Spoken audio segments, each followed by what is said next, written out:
yo he nacido entre algodones, ¿no? Yo nací a principios de los 80 y he tenido una niñez muy cómoda y parece que como que tuviera derecho a que me den todo hecho y no es así. Resulta muy fácil pegar un vinilo, pero otra cosa muy diferente es cambiar la cultura de una empresa. Hola, antes de empezar el capítulo de hoy quiero decirte que este es un espacio que está sponsorizado por Depersómetro, que es la herramienta que tenemos en Depersonas para poderles decir a las empresas lo que está pasando en sus equipos antes incluso de que las personas decidan abandonarlo o para crear circunstancias en donde la gente quiera quedarse. Espero que disfrutes del capítulo de hoy.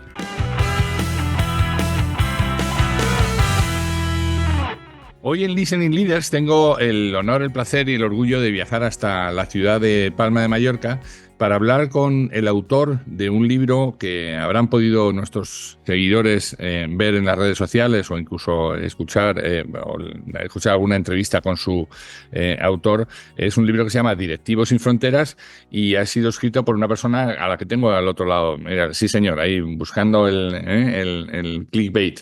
Una persona a la que, fíjense, todavía no he dicho su nombre y ya nos ha mostrado su libro. Salvador Rivas Mas, qué gusto tenerte aquí, bienvenido.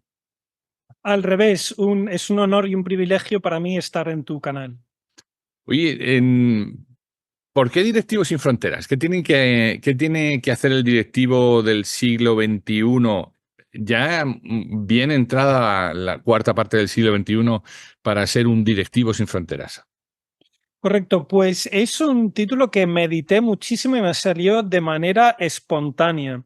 Y es que ya cualquier líder, cualquier directivo, cualquier profesional en cualquier rango tiene que tener, no puede tener fronteras y debe ser capaz de trabajar de manera eficiente, esté en España, esté en Francia, esté en Alemania y esté interactuando con personas de cualquier país.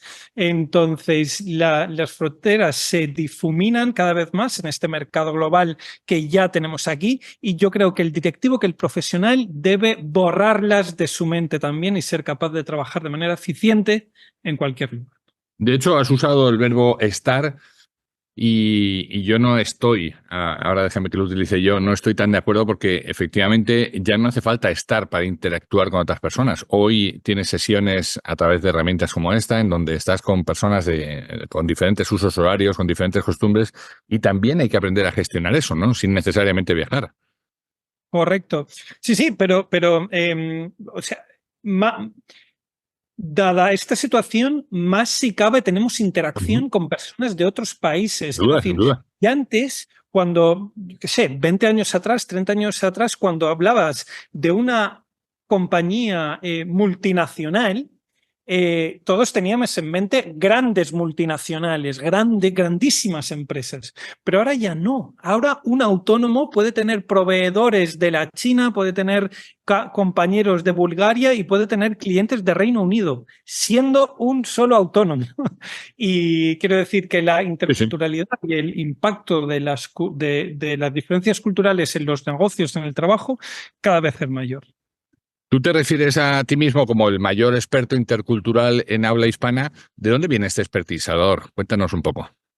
Pues yo he estado viajando, yo he estado expatriado como 10 años en diferentes organizaciones internacionales, en diferentes compañías, y yo me di cuenta que nada más salir de España para ejercer mi trabajo, pues los choques culturales, las diferencias culturales ejercían un fuerte efecto en mi rendimiento. Es decir, que los proyectos que yo realizaba fuera de España resultaban ser un poco más difíciles, un poco más caros y un poco más complicados, ¿no? Y yo simplemente di por hecho que esto sería, bueno, pues que era un peaje que teníamos que pagar todos los expatriados o todas las personas que trabajáramos a nivel internacional. Hasta que empecé mi último trabajo corporativo en la Corte Penal Internacional en Holanda y como parte del curso de introducción que nos dieron a todos los recién llegados, había un módulo de 8 horas que se llamaba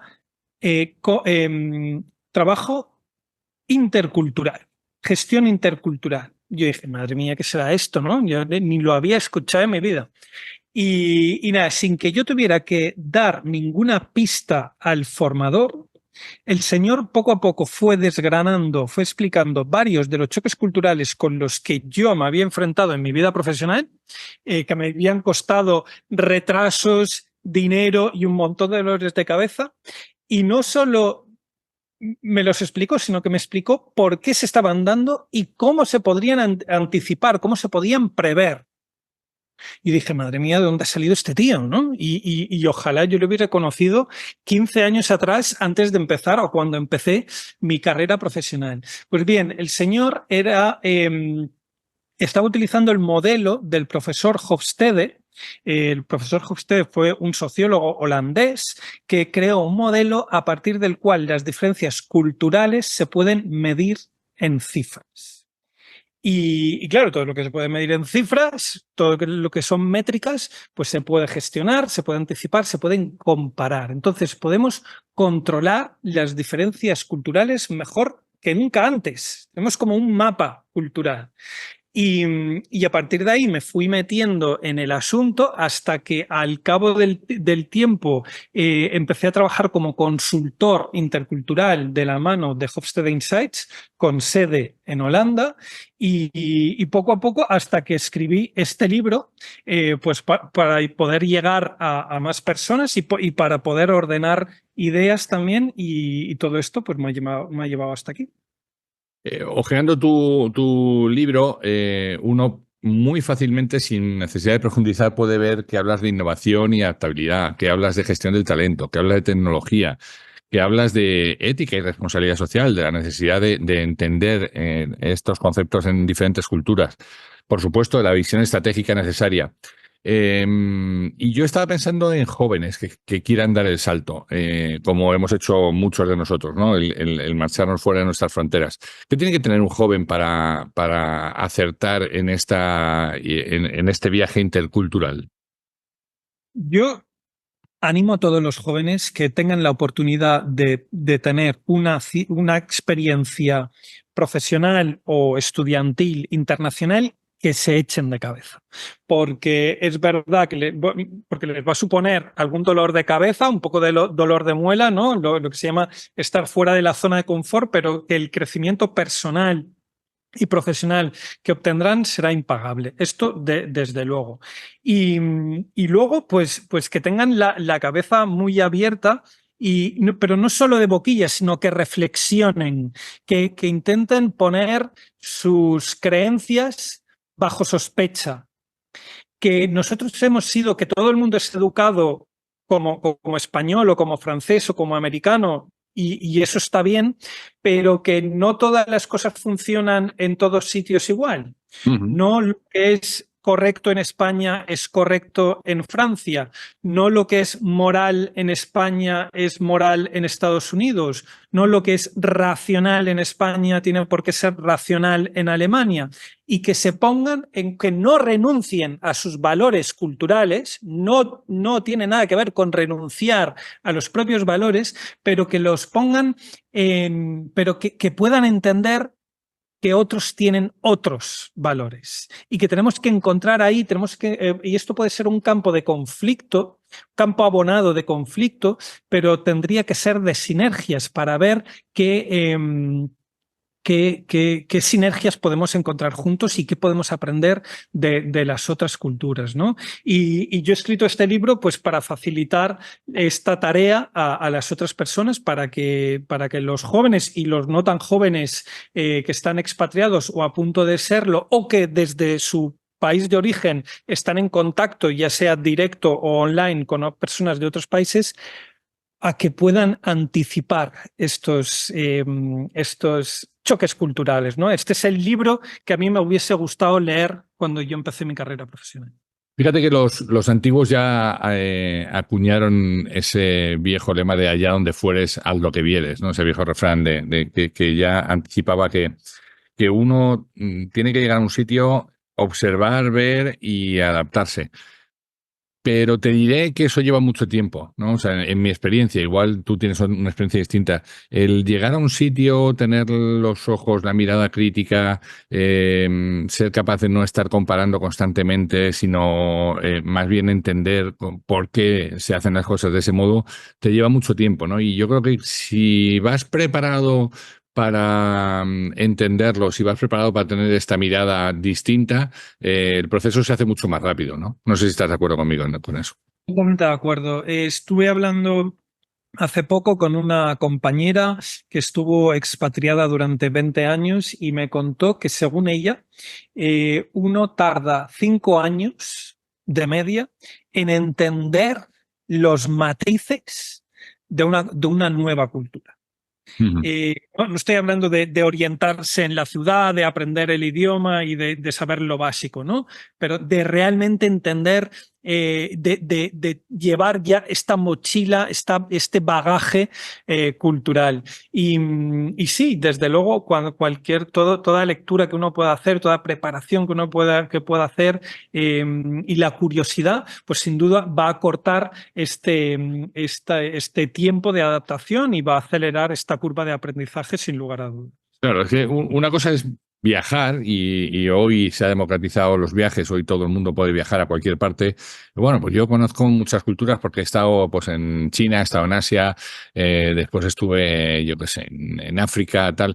Una cosa es estar y otra cosa es vivir. Una cosa es pasar unos días y otra cosa es tener que adaptarte a alguien que estaba allí antes de que tú llegaras, ¿no? Y por tanto, esta parte de la humildad, ¿no? Me parece también muy importante en los líderes que viajan a otros sitios, ¿no? La humildad de no creerse la última Coca-Cola del desierto, de que la tortilla de patatas no es el mejor invento del mundo, pese a que esté muy rica, y que al jamón le baten también un buen mole mexicano, ¿no? Con lo cual, yo creo que esa parte de la humildad y de la apertura es muy interesante y lo cuentas tú también en tu libro, ¿no? Esta capacidad de no dejar de aprender nunca de las cosas con las que te vas a encontrar.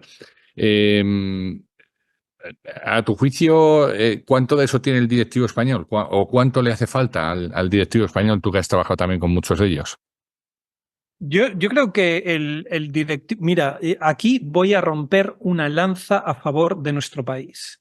Y es que el español es ya sea directivo o en cualquier rango, en cualquier función, es una persona altamente adaptable. Ujú.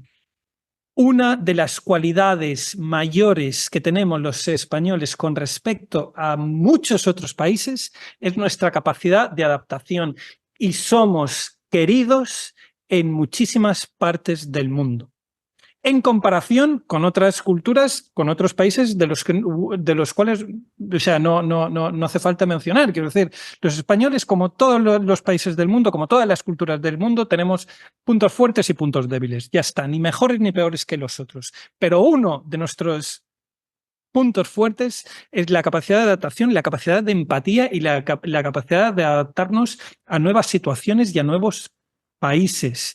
Y somos extremadamente queridos en muchísimas partes del mundo y sobre todo, algo importantísimo, no tenemos enemigos y no tenemos rencillas.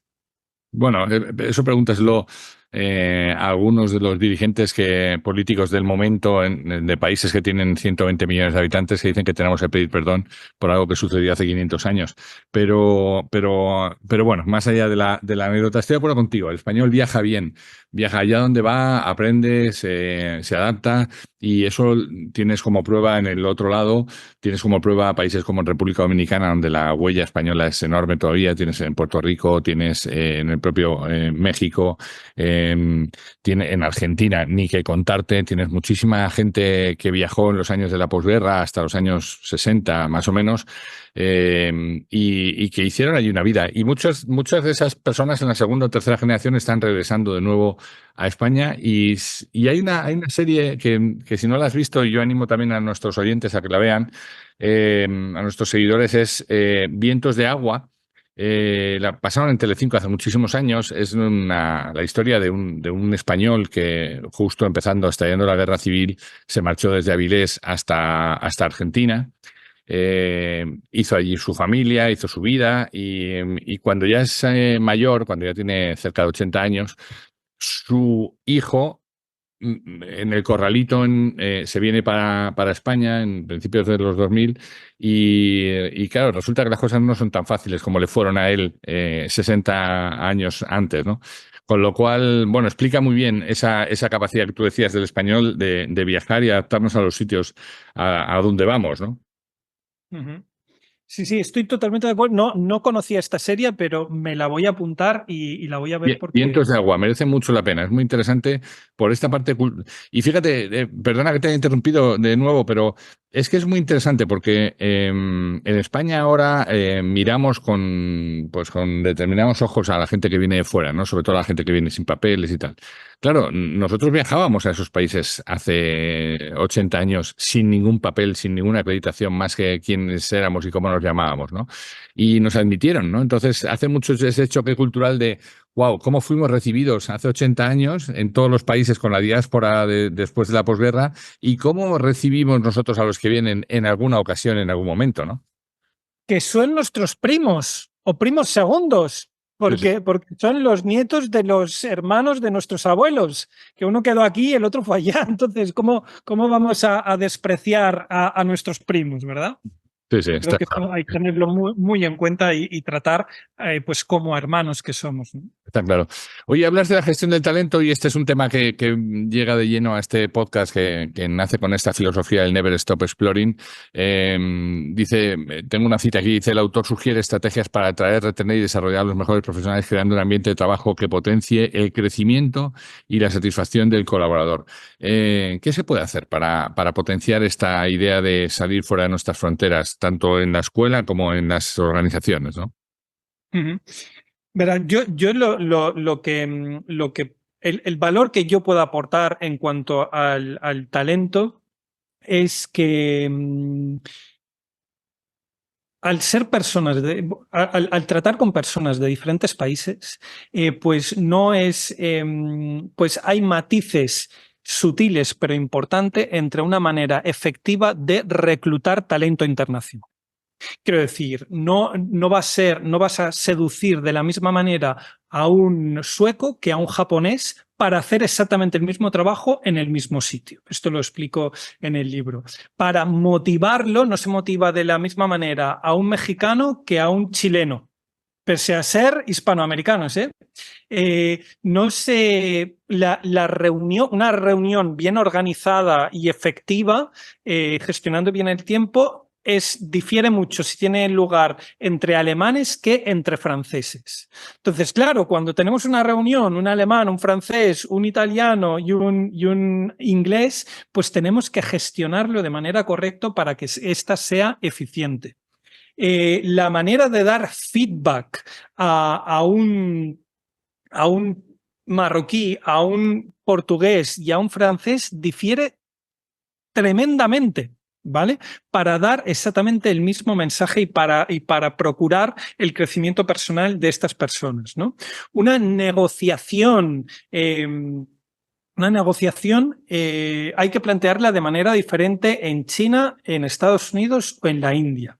Y esto es a lo que me refiero, que con estas mediciones, o sea, esto es como un manual para adaptar, para traducir, es como un libro traductor de habilidades sociales, profesionales, efectivas en un país, en un determinado país, y su traducción para hacerla efectivas en 119 países diferentes. Ujú. Hablabas ahora de la lengua y del idioma. Yo mantengo, y no sé si coincidimos también en eso, que hablamos, en muchos países hablamos la misma lengua, pero no hablamos el mismo idioma, porque esos matices son los que dan la diferencia, ¿no? Y yo creo que ahí es donde empiezan los errores, ¿no? Y yo lo he podido vivir en primera persona cuando uno se pone a emplear incluso, fíjate, te diría hasta determinado tono de voz en un entorno para el mismo idioma, con la misma lengua, ¿no? Y de repente la gente se te queda mirando y dice, ¿por qué no grita? No, esto me ha pasado a mí en persona. Oiga, ¿por qué no grita? No, no os estoy gritando, estoy animándoos. Ya, pero es que aquí no se anima así, ¿no? Es que qué increíble esto que cuentas, ¿no? Oye, hemos visto las diferencias. Déjame que te pregunte por las similitudes. ¿Hay algo que hayas estudiado y con tu expertise que digas, mira, da igual donde estés, una persona es de este modo en cualquier cultura diferente? ¿Has encontrado algo que digas, esto sí que no tiene ningún cambio? Desde luego que sí. Yo aquí, y deja que ponga un poco de marco antes de responder exactamente a tu pregunta. El ser humano tiene una naturaleza humana que nos hace en común. O sea, da igual la nacionalidad de cada persona o el origen de cada persona, todos tenemos la habilidad de sentir amor, de sentir odio, de sentir frustración, alegría. Todos queremos ver a nuestros hijos prosperar, todos queremos lo mejor para los nuestros, todos queremos mejorar y esto es común a todo el ser humano. Y de esto se encarga sobre todo la antropología. ¿Vale? Entonces, en oposición a esta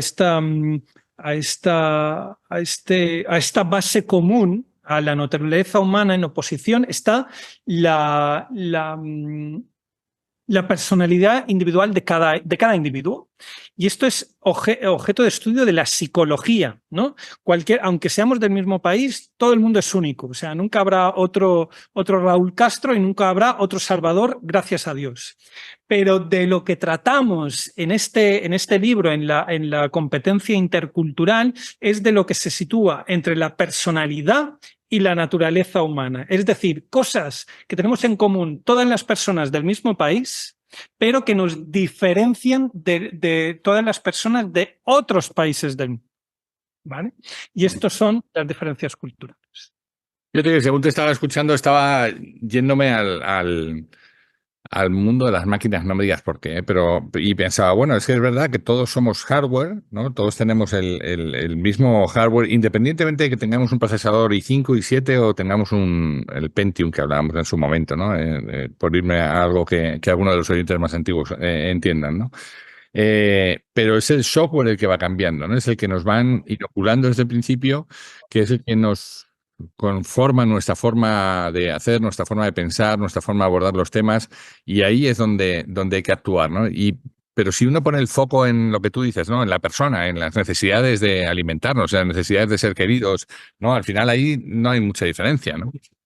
Total.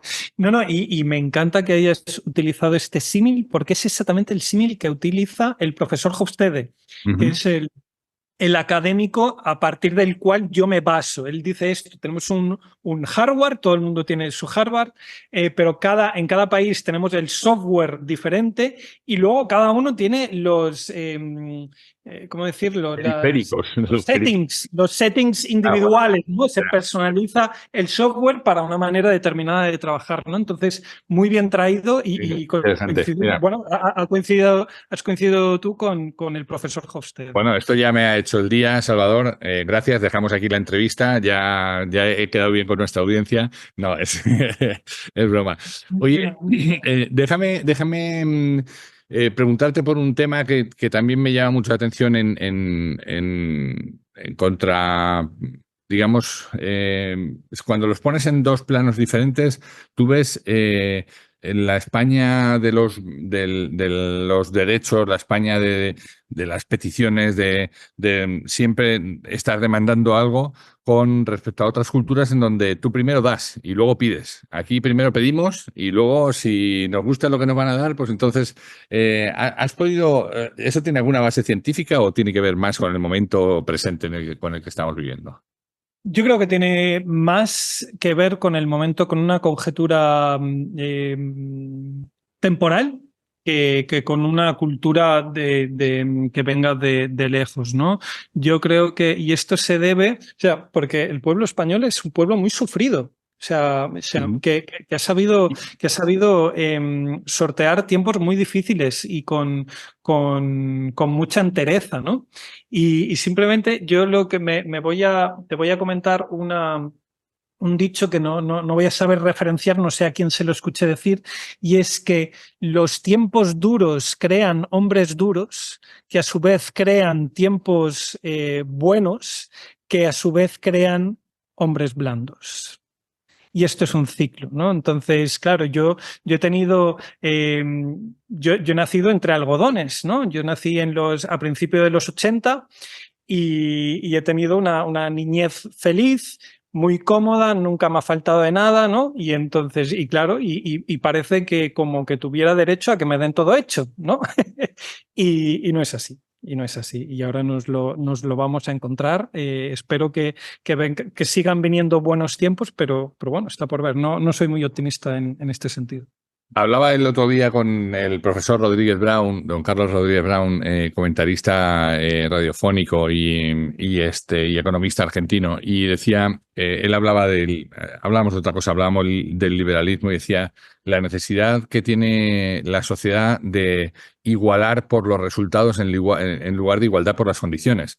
Uno tiene que hacer iguales las condiciones para todo el mundo y que luego el resultado sea el que prime o castigue al que lo ha hecho mal y por tanto no todo el mundo puede tener el mismo resultado ni podemos aspirar al mismo resultado y eso me parece también muy interesante y muy de un poco de lo que estábamos hablando.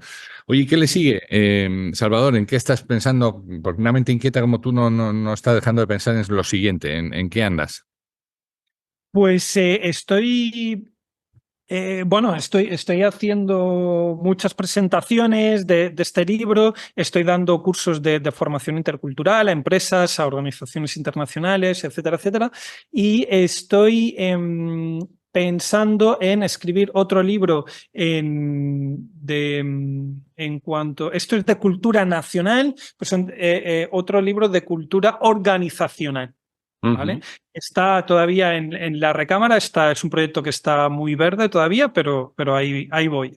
Wow, ese es un reto, ¿eh? El tema de la cultura organizacional es un reto porque hoy muchas compañías se están dando cuenta que digamos, para adaptarse a estas diferentes culturas nacionales, como tú las has llamado, pues tienen que adaptar también la cultura. Una cultura que hoy estaba haciendo una visita a una empresa y veía todos los carteles de misión, visión y valores, ¿no? Entonces se han empeñado en poner eso por todas las paredes y está súper, está chulísimo, pero hoy no había nadie en la empresa. Hoy estamos grabando esto un viernes y en esa empresa no había absolutamente nadie. Y claro, digo, ya pueden alumbrar estos carteles todo lo que les dé la gana, que si no son capaces de vivir estos valores y con ello conformar esta cultura, va a ser difícil que la gente lo adopte, ¿no?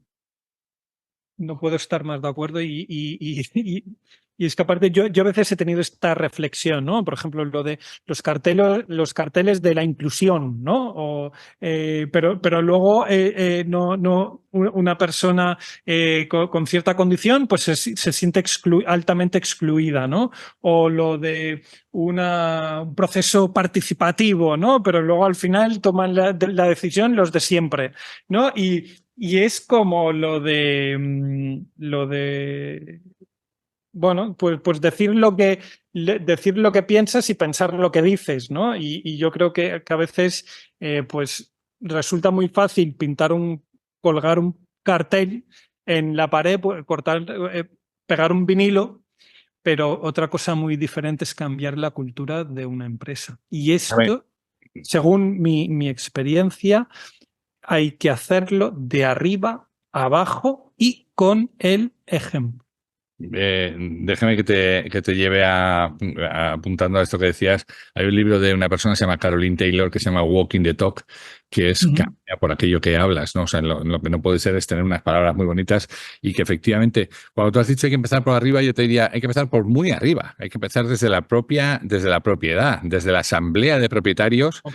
que se crea este tema cultural y que sea capaz de exigírselo a un consejo y que el consejo se lo exija y vele al comité de dirección y que el comité de dirección desde ahí arriba empiece a bajar. Pero es que si no pasa eso, eh, al final todo eso queda en palabras muy bonitas, muy chulas, así que te animo a que avances en este tema de la cultura organizacional porque es lo que viene. Y más en el mundo de la inteligencia artificial, ¿no? Que está cambiando absolutamente todo. Está cambiando la forma de entender las relaciones, la forma de entender los trabajos, la forma de entender la relación entre las personas. Y aunque todavía la máquina no tiene sentimientos ni emociones, está haciendo cambiar muchos de los sentimientos y muchas de las emociones de las personas, ¿eh? Total, total. No, y deja que haga un apunte. Hay que ya mencionabas tú, hay que liderar con ejemplo. O sea, yo veo lo de, ¿no? Lo de qué difícil es o qué fácil es decirle a tus hijos que no vean la tele y que lean un libro cuando tú estás enganchado al Netflix, ¿no? O sea, si tú quieres que tu hijo lea, pues apaga tu tele y coge un libro, ¿no? Si tú quieres que tus hijos adolescente o joven no beba alcohol, pues no bebas alcohol en tu casa. Si quieres que no fume, no fumes. Y así hasta el infinito. Y eso que digo en el ámbito familiar, pues también se plasma Sin en el duda, ámbito sin empresarial. Quiero duda. decir, si tú quieres que tu gente trabaje duro, tú tienes que ser el primero que trabaje duro. Sin duda, los directivos además son el espejo en el que se mira a la gente y si no empieza por ellos, pues difícilmente va a calar ese cambio cultural que nos pongamos encima de la mesa.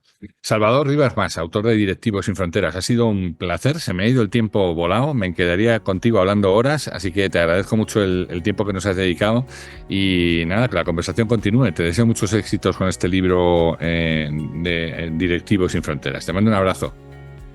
Genial, Raúl. Pues muchísimas gracias a ti y a toda la audiencia y muchas gracias por contribuir al entendimiento entre culturas, entre naciones, entre países, en definitivo a la prosperidad y a la paz mundial.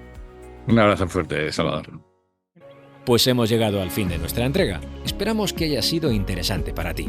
Si quieres saber más de lo que hacemos, escuchar entregas anteriores o leer las entradas del blog, no dejes de entrar en depersonas.com.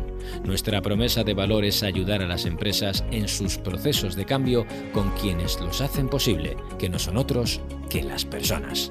Te esperamos en la siguiente entrega en De Persona Radio. ¡Hasta entonces!